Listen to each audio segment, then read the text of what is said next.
आसमान की बादशाह। लेकिन जब तक वतनी तौर पर हम रहते हैं, इस दुनिया में हैं, जिस्मानी तौर पर दुनिया में हैं, तो यकीनन हम जहां रहते हैं, जिस मुल्क के वासी हैं हम, जिस मुल्क में बसते हैं, उसी मुल्क के लिए हमें दुआए खैर, उसकी हिफाजत, उसकी सलामती के लिए दुआ करने का। सो इसीलिए आज की ये इबादत रखी गई है कि जश्न आजादी, जो मुल्क पाकिस्तान की आजादी का दिन है, उस दिन में, उस तारीख में जब साल हर साल में हम जश्न आजादी मनाते हैं, तो चाहिए तो ये कि खुद को खुश करने की बजाय अपने दोस्तों रिश्तेदारों को खुश करने की बजाय, अपनी गुर्बत वालों को खुश करने की बजाय हम खुदा की खुशी को महसूस करें, हम खुदा की खुशी को जाने कि खुदा किस बात पर हमसे खुश। कलाम खुदा में हुक्म है कि जो मेरे कलाम को सुनता और उस पर अमल करता है, जो मेरे बाप के कलाम को सुनता और उस पर अमल करता है। सो जब कलाम हमें दुआए खैर का, सलामती का इंडिया देता है, तो फिर चाहिए कि आज जश्न आजादी उन लोगों की तरह नहीं जो हलाक होने वाले हैं, बल्कि जश्न आजादी इस मुल्क की सलामती, इस मुल्क के लिए दुआए खैर हम रूहानी तौर पर रूह में करें। सो यीशु मसीह के बाबरकत और कुदरत परिणाम में मुल्क के पाकिस्तान की जश्न आजादी आप सबको मुबारक।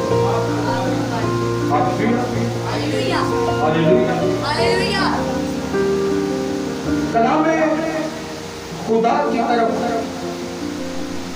जाएंगे और कलाम अक़दस में मकसूद है यूहन्ना रसूल की अंजील, उसका 14वां बाब, यूहन्ना रसूल की अंजील, उसका 14वां बाब और 16वीं और 17वीं आयतें मुकद्दसा पढ़े। और मैं बाप से दुर्ख्वास्त करूंगा तो वो तुम्हें दूसरा मददगार बख्शेगा, और मैं बाप से दुर्ख्वास्त करूंगा और वो तुम्हें दूसरा मददगार बख्शेगा कि अब तक तुम्हारे साथ रहे, यानी रूह हक, जिसे दुनिया हासिल नहीं कर सकती क्योंकि ना उसे देखती और ना उसे जानती है। जो रूह की हजूरी पर, जो रूह की मौजूदगी पर ईमान ही नहीं रखता, रूह को देख नहीं सकता। तुम उसे जानते हो क्योंकि वो तुम्हारे साथ रहता है और तुम्हारे अंदर होगा। खुदावंद के जिंदा कलाम के पढ़े और सुने जाने पर खुदावंद की बरकत। यकीनन आपका ध्यान इस तरफ भी जा रहा होगा कि आज जश्न आजादी है, आज पाकिस्तान की सलामती और उसके लिए दुआए खैर करने का वक्त है। तो मैंने स्टार्ट में इस बात को आपके सामने रखा कि हमें दुनिया की तरह जश्न आजादी के दिन को सेलिब्रेट नहीं करना। बहुत सारे लोग मुझे बड़ी अच्छी तरह, और जो कोई अच्छी बात जहां से आती है वो यकीनन खुदावंद की जन्नत के लिए है। मुझे बड़ी अच्छी तरह याद है 1988-87 के अंदर पोप जॉन पॉल की तरफ से एक पंफलेट निकला था, और उस पंफलेट के अंदर जो तहरीर था वो ये था कि जो कोई मुल्क पाकिस्तान के कानून पर अमल नहीं करता, जो कोई मुल्क पाकिस्तान के कानून पर अमल नहीं करता, उसको जश्न आजादी मनाने का हक नहीं है। और अभी आप बाहर जाकर देख लें तो 99% वही लोग झंडे उठाकर चल रहे होंगे जो मुल्क के कानून को रौंद देते थे। हाजिर वक्त के अंदर शहर कराची में डबल सवारी मोटरसाइकिल बाइक के ऊपर डबल सवारी माना कितने लोग जानते हैं? 13 और 14 में, 13 तारीख और 14 तारीख में डबल सवारी। अब आप 6 झंडे उठा ले पाकिस्तान के और डबल की बजाय ट्रिपल मोटरसाइकिल पर बैठे हो, आप कानून पर अमल कर रहे हैं या कानून को रद्द कर रहे हैं? कानून को तोड़ रहे हैं। सो मैं बात कर रहा था कॉन्फ्लिक्ट की, तो लिखा था कि जो मुल्क पाकिस्तान के कानून पर अमल नहीं करता, उसको जश्न आजादी मनाने का हक नहीं है।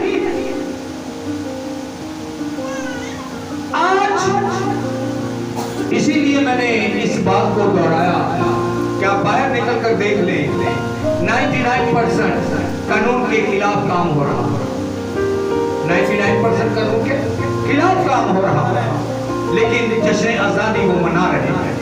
इसीलिए मैंने आपसे ये अर्ज की कि हमें जश्न आजादी कलामे खुदा रूह की हदायत में मनानी।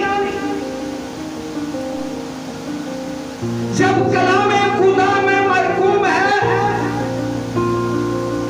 कि उस मुल्क की सलामती के लिए, उस मुल्क के लिए दुआ खैर की जाए, तो फिर आपका मेरा ये फर्ज है कि हम खुदा के पाक मकाम में इकट्ठे हों और एक जमात की सूरत में खुदावंद अपने खुदा के हुजूर सजदा में हो, दुआ में हो, और अपने मुल्क पाकिस्तान के लिए, अपने शहरों के लिए, अपने महलों के लिए, मुल्क पाकिस्तान में फंसने वाली कौमों के लिए, कबीलों के लिए सलामती की दुआ।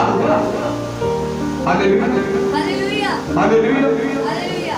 सो रूह, ये जो रूह की आयत पढ़ी गई कि मैं जाऊंगा और बाप से तुम्हारे लिए एक मददगार भेजूंगा, एक मददगार भेजूंगा जो तुम्हारे साथ बल्कि तुम्हारे अंदर होगा।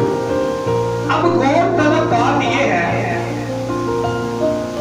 अब गौरतलब बात यह है कि जब खुदा का पाक रूह आपके अंदर होगा, जब खुदा का पाक रूह आपके साथ होगा, और जो खुदा, जो जिंदा कलाम, जो रूह अक़दस, जो रूह पाक, जो रूह कुद्दस आपको मुझे सच्चाई को पहनने की हदायत करता है, सच्चाई को ले लेने की हदायत करता है, क्योंकि रब्बुल जलाल यीशु अल मसीह का फरमान है कि सच्चाई को ले लो, सच्चाई तुम्हें आजाद करेगी। अब सच्चाई मेरे अंदर ना हो और आजादी के मैं नारे लगाऊंगा, और आजादी के मैं नारे लगाऊं। क्या खुदा की मर्जी के मुताबिक? हरगिज़ नहीं। आजादी उन चीजों से हासिल करनी है जो अबलीस के गलबे में है, जो अबलीस के शिकंजे में है। नाफरमानी, नाफरमानी वो हथियार है जो इख्तिलाफ पैदा करता है। नाफरमानी वो हथियार है जो बदसलूकी पैदा करता है। नाफरमानी वो हथियार है जो मोहब्बत को दफन करता है। नाफरमानी वो हथियार है जो ताबेदारी को नफरत में तब्दील कर देता है। नाफरमानी वो हथियार है जो आपको अपने अपनों से दूर कर देता है। सो हमें इन चीजों पर गौर करने की जरूरत है। क्या इस मुल्क में रहते हुए, इस मुल्क के वासी होते हुए हम कानून को अमली जामा पहनाते हैं? और अगर नहीं, मैं एक बात करूंगा, रूह की बात जो मैंने की कि वो तुम्हारे साथ बल्कि तुम्हारे अंदर होगा। और जो साथ हो बल्कि अंदर हो, जब आप गलत कदम उठाएंगे तो साथ वाला आपको कंधे से या आपको बाजू से पकड़ लेगा। बदली तौर पर गौर कीजिए इस बात पर, बदली तौर पर गौर कीजिए।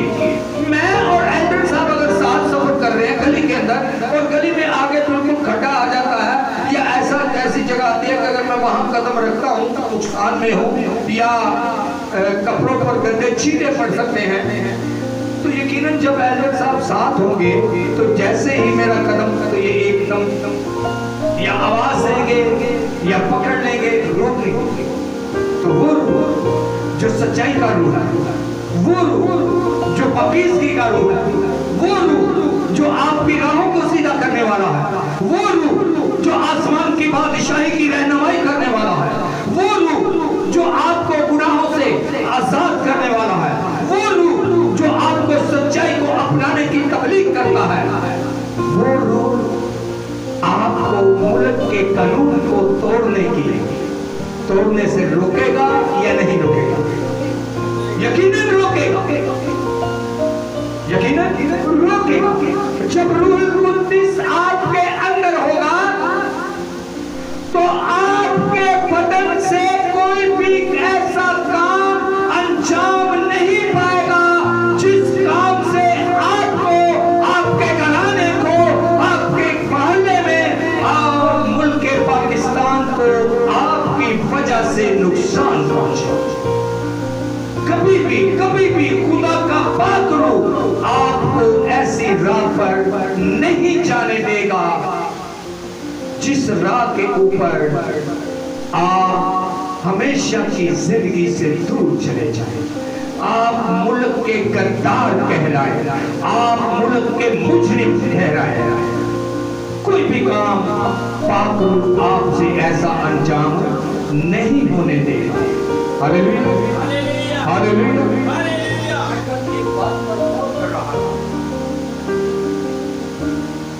गालिबन जहां तक मेरा नॉलेज है,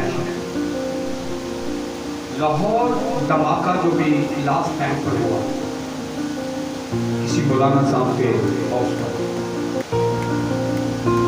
उसमें एक क्रिश्चियन, शायद पीटर नाम का, आगे बस्ती में रहता था, मुझे था लेकिन यहाँ तो जैसे तैसे भी, अब नाम तो क्रिश्चियनिटी का आ गया, मसीहत का नाम तो आ गया, चाहे वो इंडिया से आया चाहे कहीं से भी आया। मैं गौर कर रहा था इस बात के ऊपर और मैंने इस बात को दोहराया कि मेरा जो नॉलेज है ये फर्स्ट आदमी है जिसका मसीहियत के नाम के साथ दहशतगर्दी में नाम आया है। 1991-92 से ये दहशतगर्दी का दौर चल रहा है, बल्कि 88 से पहले से काम शुरू हो गया। उस वक्त से लेकर 34-35 साल में 34-35 साल के अंदर ये पहला केस है। हो सकता कोई 19-20 हो, कोई एक आध कोई और भी हो, लेकिन मैंने आपसे अर्ज की कि जहां तक मुझे नॉलेज है ये पहला शख्स है जिसके नाम के साथ मसीह दोहराया जाता है, जो मसीह कौम से कहलाया जाता है, और उसका नाम दहशतगर्दों की लिस्ट में आया है। सो हमारा कलाम हमें मुल्क की मुखालफत नहीं सिखा। लिखा है कि जिस आला हुकूमतों के क्या करो, ताबे रहो। सो कलाम आपको हिदायत देता है कि आपने अपने मुल्क के कानून पर क्या करना है, अमल करना है। अपने मुल्क की सलामती के लिए काम करना है, मुल्क के लिए दुआ खैर करनी है। सो जब खुदा का पाक रूह आपके अंदर होगा, जब खुदा का पाक रूह आपके साथ होगा, तो आपको मुल्क के कानून की खिलाफ वर्जी नहीं करने देगा। ये जो आयते मुकद्दसा है कि आला हुकूमतों के ताबे रहो, यकीनन आला बादशाहों का बादशाह कौन है? खुदावंद यीशु मसीह। बादशाहों का बादशाह कौन है? जोर से जरा बोलिएगा। खुदा बादशाहों का बादशाह कौन है? खुदावंद यीशु मसीह। सो आला हुकूमतों की भी आला हुकूमत उसकी है, और उसकी हुकूमत आपको मुझे ये सिखाती है कि हमें अपने मुल्क की सलामती के लिए काम करना है। हमें अपने मुल्क के कानून को अमली जामा पहनाना है। हमें मुल्क हुकूमत के ताबिया रहना है, और यहाँ तक ताबिया रहना है कि खुदा की मर्जी के खिलाफ नहीं जाना, कि खुदा की मर्जी के खिलाफ। जब बादशाह ने सदरक मिस्र अब्दुल नजू को, जब बादशाह ने हुक्म दिया, सदरक मिस्र अब्दुल नजू के वाक़या को हम सब बड़े अच्छे तरीके से जानते हैं। जब बादशाह ने हुक्म दिया 60 हाथ ऊंची मूर्ति बनाकर कि जो कोई इस मुल्क में बसता है वो इसे सजदा करेगा। रूह ने सदरक मिस्र की क्या हदायत की, क्या रहनुमाई की थी? उन्होंने उस मूर्ति को सजदा नहीं किया। जब यहां तक बात होगी तो आला हुकूमतों से आला हुकूमत उसकी। Hallelujah, hallelujah. सो उस हुकूमत के खिलाफ नहीं गए वो, आला हुकूमतों से बादशाहों के बादशाह के खिलाफ नहीं गए वो, क्योंकि बादशाहों के बादशाह का फरमान है कि मैं खुदावंद तुम्हारा खुदा गयूर खुदा हूं। तुम मेरे लिए हाथ की बनाई हुई मूरत या सूरत या डाली हुई मूरत को सजदा ना करना, को सजदा ना करना। सो उस बादशाहों के बादशाह के हुक्म को सामने रखते हुए उन्होंने मूर्ति को सजदा।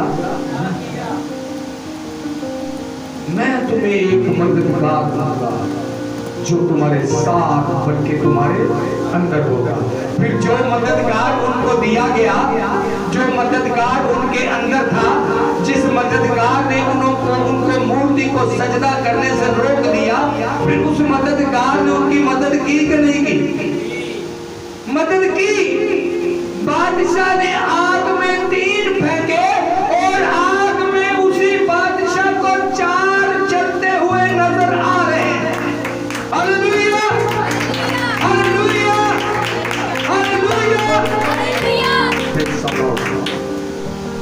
इसी तरह जब हम दानियल नबी इन बातों को दोहराने का मकसद ये है, आपके सामने रखने का मकसद ये है कि अगर हुकूमत खुदा की हुकूमत के खिलाफ है तो फिर हमें उसकी मदद के साथ, उसकी रहनुमाई के साथ खुदा की हुकूमत को तरजीह देनी है। हालेलुया। वरना खुदावंद फरमाता है कि जिस मुल्क में रहते हो उस मुल्क की दुआएं खैर करो और आधा हुकूमतों के ताबिया रहो। हुकूमत की नहीं, हुकूमतों के। और उसकी हुकूमत अज़ली और अब्दी है। उसकी हुकूमत अज़ली और अब्दी है। हर मौजूदा हुकूमत के क्या करना है? ताबिया रहना है। लेकिन जो अज़ली और अब्दी हुकूमत है उस हुकूमत की मुनासबत के साथ। हालेलुया। एक वाकया और हमारे सामने है। खुदावंद के बंदा मुकद्दिस दानियल नबी के बारे में इस बात पर भी गौर करने की जरूरत है। जिस तरह कि आज के लिए मैंने कहा कि जो घर पर हैं चाहिए था कि वो आते और बाजमाल हम अपने मुल्क के लिए, अपनी कौम के लिए, तमाम मुकद्दसीन के लिए हम दुआ करते, एक ईमान दुआएं खैर करते, सब मिलकर मुल्क पाकिस्तान की सलामती की दुआ करते। सो जिस तरह बुत परस्ती के बारे में खुदा ने मिस्र अब्दुल नज्जुर को, एक वक्त आता है मुखालिफिन को जो पता चलता है कि दानियल कितने दिन में कितनी बार दुआ करता है? 3 बार। कितनी बार? 3 बार। मुखालिफिन को जब पता चलता है तो मुखालिफ जो है उसको अपने जाल में फंसाने के लिए बादशाह को हुक्म देते हैं कि हमारा मबूद तो तू है, हम तो कौम तुझे सजदा करती है। उस वक्त के बादशाह में ये था, बुतप्रस्त बादशाह थे। शुक्र कौम तो तुझे सजदा करती है, लेकिन बीच में ऐसे लोग हैं जो तुझे सजदा नहीं करते। बीच में ऐसे लोग हैं जो तुझे सजदा नहीं करते, जो तुझे अपना माबूद नहीं मानते। तो मेरा हुक्म जारी करवा दे कि 3 दिन तक कोई बादशाह के अलावा किसी के हुजूर सजदा को नहीं होगा। 3 दिन तक बादशाह की मूरत को, बादशाह के सामने क्या करना है? सजदा को होना, किसी दूसरे महबूद के बारे में। और उनको ये पता था कि दानियल अपने खुदा के हुजूर झुकेगा जरूर। दानियल अपने खुदा के हुजूर झुकेगा जरूर। सो ये हुक्म जारी कर दिया गया। अब उनको और लोगों से कोई सरोकार नहीं था। असल कहानी ये थी कि दानियल बनी इस्राइल से, यहूदियों से था और उनको दानियल से ये इल्लत थी कि दूसरे मुल्क से आकर वो बादशाह के करीब से करीब तर बन गया। दरबार के अंदर उसे आला कुर्सी दी गई। सो ये चीज कि ये तो गैर कौम का बंदा है, दूसरे मुल्क का बंदा है, और बादशाह ने इसको अपने इतना करीब कर दिया, इतने इख्तियार ले लिए।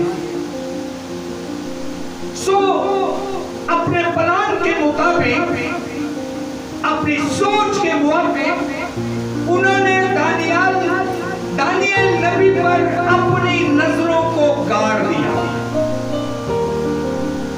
सो वो इस इंतजार में थे और वक्त जब हुआ तो दानियल ने शमाल साइड की अपने घर की खिड़की खोली और खुदा के हुजूर सजदा को होकर दुआ करना शुरू कर दिया। खुदा के हुजूर सजदा को होकर दुआ करना शुरू कर दिया। सो जब मुखालिफिन ने देखा तो बादशाह को बताया और बादशाह के हुक्म के मुताबिक दानिएल को गिरफ्तार किया गया। इसने बादशाह के हुक्म को क्या किया है? इन बातों को दोहराने का मकसद है खाली गीत ही नहीं गाना कि ना कोई फौज, ना कोई हुकूमत, ना कोई हथियार हमें खुदा से जुदा कर सकते।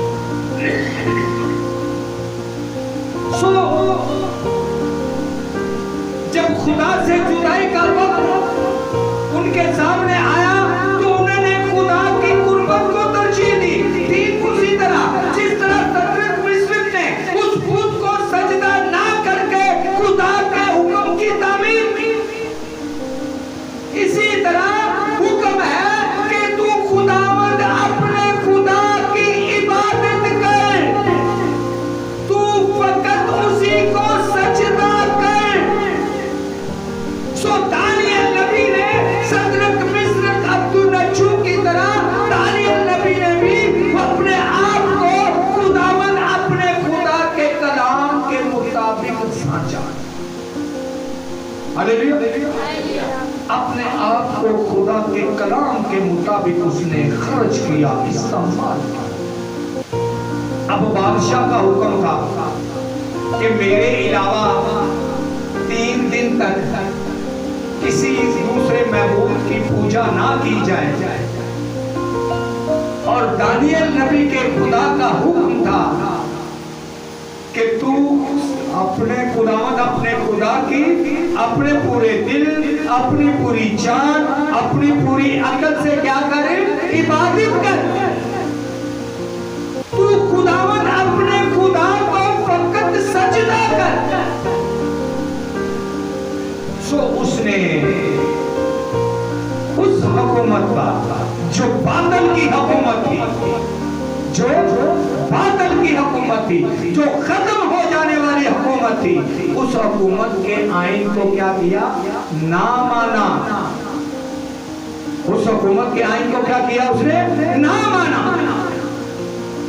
और खुदावंद अपने खुदा के कलाम और उसकी मर्जी को तरजीह और सजदा को हुआ, खुदा की इबादत की, दुआ को हुआ।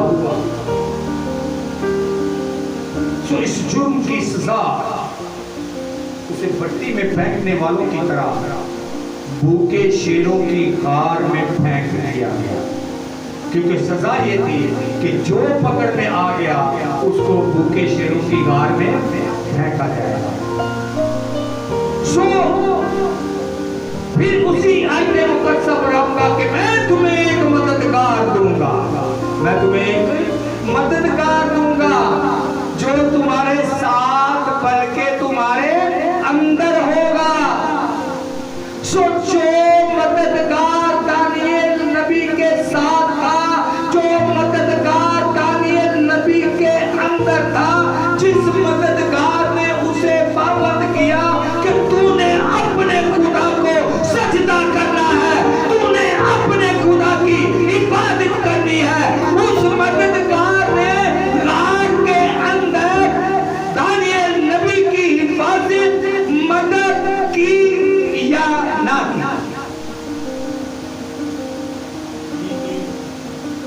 उस मददगार ने उन शेरों के मुंह बंद कर दिए।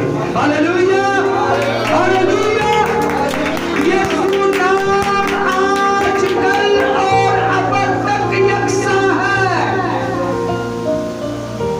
इस नाम से, इस कलाम से जो दानियल नबी के वक्त में काम दिखाया, जिसने मौजज़ा किया और भूखे शेरों का मुंह बंद कर दिया, वो रूहुल कुद्दुस, वो मददगार जिसने अपनी जान का फिदिया देकर आपके लिए, मेरे लिए हमेशा की जिंदगी को कायम किया, वो मददगार, वो रहनुमा कभी भी आपको हलाकत की मौत में नहीं जाने देगा। सो दानियल नबी को खुदा ने हलाकत की मौत से बचाया। सदरक मिस्रक अब्दुल-नजू को खुदा ने हलाकत की मौत से बचाया। कब बचाया? तब बचाया जब उन्होंने उसके कलाम को अमली जामा पहनाया, जब उनकी जिंदगी उसके कलाम के मुताबिक थी। सो आज भी जो मददगार आपको मुझे दिया गया है, वो मददगार कभी भी आपसे गलत काम अंजाम नहीं करवाएगा, वो कभी भी आपसे गलत कार्य नहीं करवाएगा, क्योंकि लिखा है कि सच्चाई तो ले लो, सच्चाई तुम्हें क्या करेगी? आजाद करेगी। Hallelujah, hallelujah, hallelujah. आज भी जब आप सच्चाई को तरजीह देंगे, जब आप खुदा के पाक रूह के मदद और रहनुमाई में अपनी जिंदगी बसर करेंगे, तो ना आप खुदा के खिलाफ होंगे। जब आप खुदा के खिलाफ नहीं होंगे, जब आप शरीयत के खिलाफ नहीं होंगे, जब खुदा के कलाम के खिलाफ नहीं होंगे, तो आप हुकूमत पाकिस्तान के खिलाफ भी नहीं होंगे। Hallelujah, hallelujah. उस मददगार के लिए, जिंदा कलाम के लिए जोरदार खुदा नाम को ये सुना।